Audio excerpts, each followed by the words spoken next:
My aunt's husband, my Uncle Jack, his brother is a cardiologist in Denver. And I think they asked him to help, although, you know, this was in the Stone Age, there was no internet.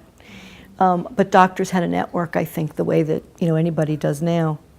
And he probably did some research and said, look, they're doing good work at New York Hospital.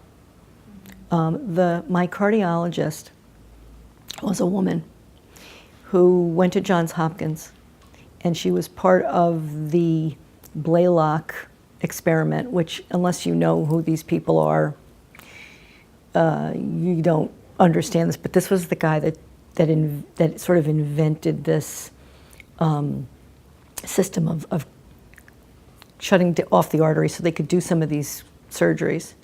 And his protege was a woman named Helen Taussig, who dealt exclusively with blue babies, which was what I was.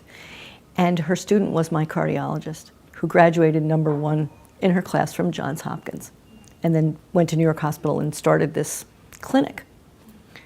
She dealt with people who were paying customers like we were, and kids they would bring in from all over the world. I mean, there was an amazing assortment of costumes and outfits and things in the hospital, because there were international people that would come to bring their kids there to be saved by these procedures.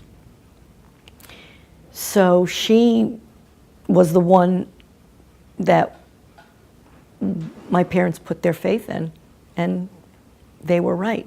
She was amazing, and I was so lucky to have her in my life. And she really spoiled me for other doctors, because she was very warm and very attached.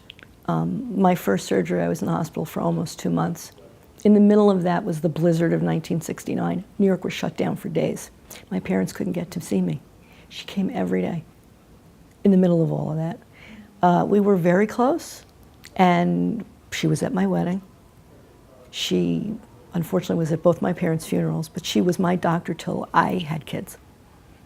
And again, this was something that I needed, that she and I had this relationship. I don't know if I would have been as well or had as much peace of mind, or if my parents would have made it through this without her, because she was a mom and she understood.